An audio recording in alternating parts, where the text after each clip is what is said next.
For instance, when David faced Goliath, he had great expectations that regardless of how big Goliath is, regardless of how big his mountain, his challenges, his limitation is, that the God in whom he served will manifest himself.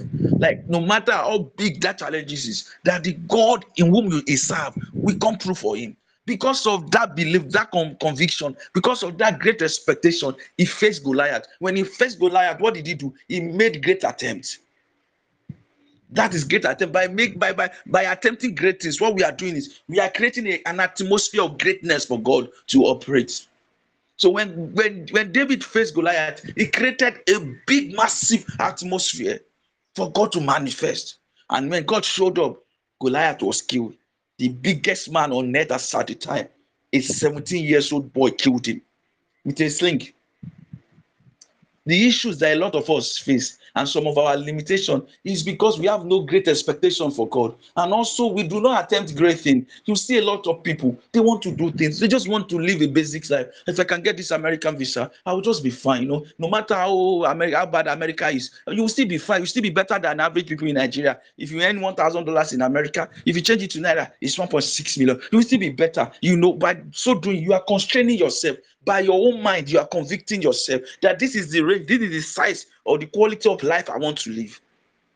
You are not giving God an avenue to operate. You are not giving God a space to perform. When he called Abraham out of the Ur of Chaldees, he took him to a foreign land, a land called Canaan land. In that land, he blessed him. A foreigner became the landowner. His generation, his descendant. He never say, he never tell God, let me just be, I just want to be happy. Some of us, we are constrained by our own mind, by our own thought. We've convicted ourselves. We've limited ourselves. And by limiting ourselves, we are limiting God's performance in our life. How great is your expectation? Because as great as your expectation, that is how God will manifest. Some of us, our expectations of God are too limited, too small. Some of our expectations, school fees. Some of our expectation is food. Some of our expectation is clothes. Some of our expectations are cars. They are too mundane, too basics. If you buy car, you still need money for maintenance. You still need money for fuel. If you buy clothes, you still need another clothes. Our expectations of God are too normal, too basic. And when God do all those things, our life still will not change. But when it comes to rich people like Dangote, the expectation for God is big. They will go for big mineral license. They want to mine one mineral resources and start a huge production. If God answered them just once, their entire line will change forever. But a lot of us, God have answered us 500 times.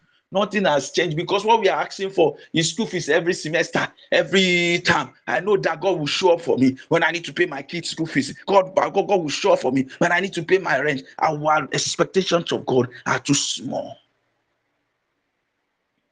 And for us to have an answer to our request, for us to see manifestations of God in our life, we must have great expectation.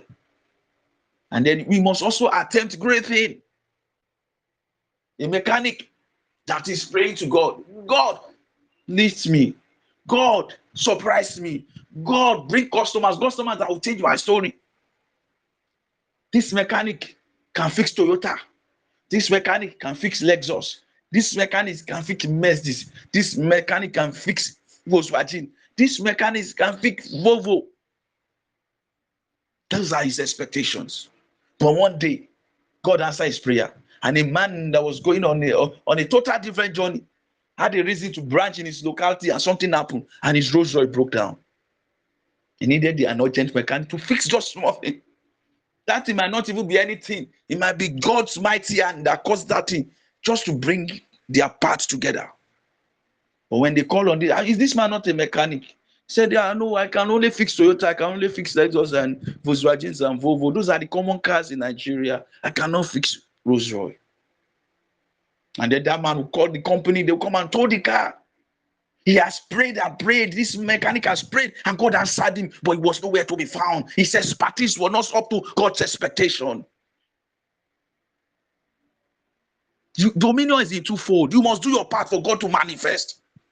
That man has limited God to Toyota, to Lexus, to Volkswagen, to Volvo. He has not created enough room for God to manifest. When God declares you'll be wealthy, you must do your part on earth for you to carry that wealth. If not, that wealthy will be in spirit. When people pray for you, they will say very wealthy. In the world of reality, you'll be broke and poor. In Matthew chapter 17, verse 24, if you start reading, Jesus told Peter, go and throw your hook into the river. The first fish you catch, open his mouth and you will see denarii, coin. Go and pay for my tax and pay for your own tax.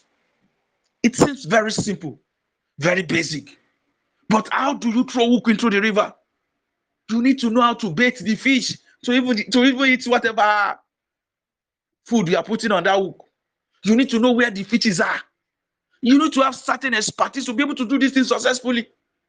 If not, you will be there. There will be no fish, and without fish, there will be no money. Even though God has spoken, Jesus Christ has said it, and you know when He said it, it never changed. But because of our lack of expertise, that fish may never happen. That manifestation may never happen. The only reason why it happened was because Peter was a fisherman and an expert fisherman. God don't just elevate anyhow people. Dominion is in twofold. You must do your part. You want God to answer you. God does not elevate mediocrity. What have you done? What have you done? The mystery of His kingdom, He revealed it to extraordinary people. Look at Paul, a former persecutor.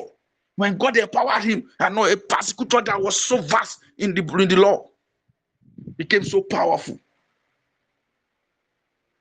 You must do your part. You must master how to expect great things from God. How do you think Solomon became so powerful? A man offered 1,000 cows to God. How will you offer 1,000 cows to God if you do not have a great expectation of that God? You offer 1,000 cows because he expected God to manifest in a way that nobody has ever seen. He had a great expectation of God, and he now created an avenue for God to manifest. His offering reflects that expectations.